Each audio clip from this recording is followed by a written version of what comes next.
Cube Radio. Salut, c'est Charles Dran avec l'équipe dans 5 minutes. On s'intéresse aux sciences, à l'histoire et à l'actualité. Aujourd'hui, on parle des dirigeables. Un peu comme pour le Concorde, en 2000, ça aura pris une catastrophe aérienne pour mettre fin à la courte mais glorieuse époque des dirigeables dans le ciel quand, en 1937, le Zeppelin Hindenburg a pris feu avec 97 personnes à son bord. Les ballons dirigeables étaient pourtant promis à l'époque à un grand avenir, mais 80 ans plus tard, il revient. Le dirigeable présenté comme une solution, non pas pour transporter des gens, mais plutôt des équipements lourds dans des endroits jugés inaccessibles, comme le Grand Nord québécois. Sauf que cette nouvelle fonction du dirigeable en fait rêver plusieurs, mais en fait sourciller aussi beaucoup.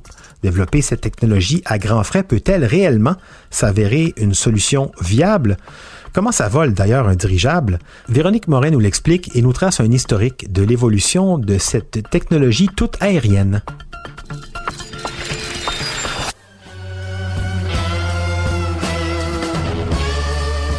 Une légende veut que le nom du groupe Led Zeppelin fasse référence à une phrase que Keith Moon, le batteur du groupe The Who, avait dite au guitariste Jamie Page, lui prédisant que son groupe allait s'écraser comme un dirigeable de plomb, Led Zeppelin. Quoi qu'il en soit, la destinée du groupe l'a plutôt mené vers les cieux, Stairway to Heaven, une ascension fulgurante, alors que le vrai Zeppelin, lui, le dirigeable, était mis au rencard après son écrasement spectaculaire en mai 1937 à New York.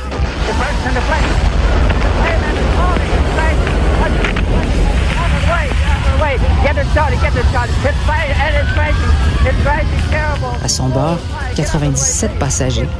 Miraculeusement, les 2 tiers survivent. À l'époque, le dirigeable avait été présenté à l'Exposition mondiale comme un moyen de transport économique.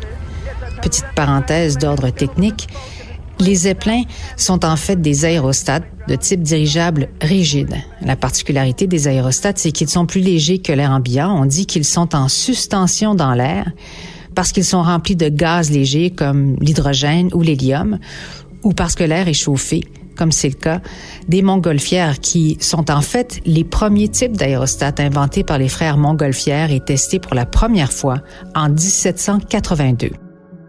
L'année suivante et tout au long du 19e siècle, s'ensuivent de multiples tentatives pour trouver une façon de les diriger, parce que le moteur n'existait pas à l'époque.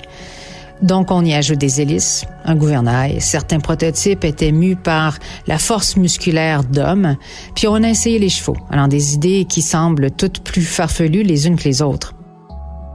En 1873, un brevet est déposé pour le premier dirigeable à coque rigide. C'est une année avant celui de l'Allemand Ferdinand von Zeppelin. L'appareil conçu par le Français Joseph Spice est construit 40 ans plus tard, en 1913. Il fut le seul et unique dirigeable rigide français. Durant les 4 années de la Première Guerre mondiale, les dirigeables construits en Allemagne deviennent de plus en plus gros, allant jusqu'à dépasser les 200 mètres de longueur.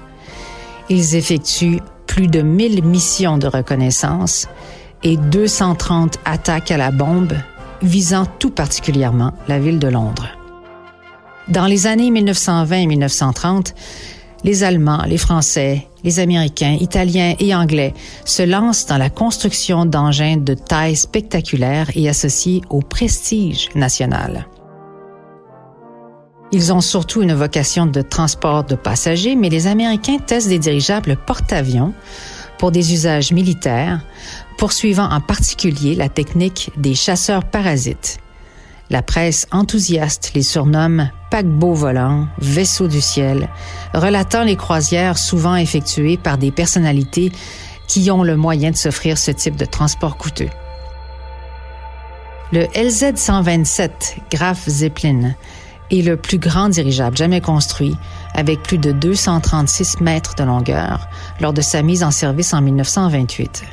Sous le commandement d'Hugo Echner, il va établir plusieurs records. Il réalisera le premier tour du monde en août 1929, incluant la première traversée du Pacifique, Tokyo-San Francisco, sans escale. Il parcourut plus d'1,5 million de kilomètres au cours de 590 vols durant son exploitation jusqu'en 1937, dont 140 traversées de l'Atlantique, et transportera, entre 1928 et 1937, plus de 13 000 passagers. Les dirigeables ont fait rêver toute une génération. Mais plusieurs catastrophes vont alors marquer l'histoire des dirigeables. Ces catastrophes sont essentiellement dues au fait que ces appareils sont trop vulnérables aux mauvaises conditions climatiques. Vent, pluie, neige, givre, foudre. Et le gaz utilisé, l'hydrogène, est hautement inflammable. Le Zeppelin des Allemands, qui s'est écrasé en 1937, a mis fin au rêve. Jusqu'à ce qu'on le ressuscite pour tenter de lui trouver une utilité viable, celle du transport des marchandises dans des endroits autrement inaccessibles par voie terrestre ou maritime. Ouais, il n'y a pas de doute, l'histoire des dirigeables, elle est riche et elle se complexifie avec cette histoire de Flying Whales, baleine volante, un ambitieux projet de transport par dirigeable dans lequel Québec semble vouloir s'embarquer, un projet qui fait peur à Ottawa, où on est réticent, il y aurait des intérêts chinois dans le dit projet et des enjeux d'espionnage industriel. Mais bon, c'est peut-être Sergey Brin, le fondateur de Google, qui construit lui aussi son propre dirigeable, une immense baleine de luxe pour vivre dans les airs, mais qui pourrait aussi transporter des marchandises. C'est peut-être lui, finalement, qui viendra nous vendre ses modèles à lui. Merci beaucoup, Véronique Morin.